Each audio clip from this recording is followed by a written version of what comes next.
Grenfell Tower, une tour de logement située dans un quartier populaire dans le nord-ouest de Londres, s'est retrouvée totalement submergée par les flammes dans la nuit du mardi au mercredi.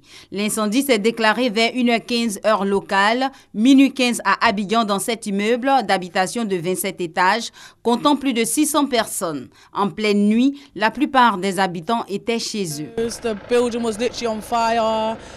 J'ai entendu des gens crier. J'ai vu des gens sauter par leurs fenêtres.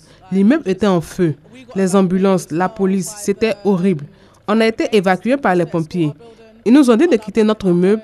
Nous ne pouvions pas rentrer chez nous. 200 pompiers et 40 véhicules d'incendie ainsi qu'une vingtaine d'ambulances ont été mobilisés pour venir à bout des flammes. Les équipes portaient des masques à oxygène. Ils ont travaillé dans des conditions extrêmement difficiles et très complexes pour sauver des vies et maîtriser ce gigantesque incendie. Un premier bilan fait état de plusieurs disparus, 6 morts et une cinquantaine de blessés.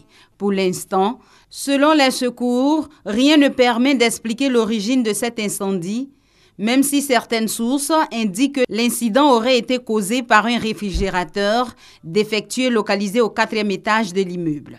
Déjà en novembre et en janvier dernier, un collectif de résidents avait à plusieurs reprises signalé les risques d'incendie dans cet immeuble. Le maire de Londres a réagi, il se dit profondément dévasté à la vue des terribles scènes de l'incendie. La priorité pour lui est de trouver des logements pour ses rescapés.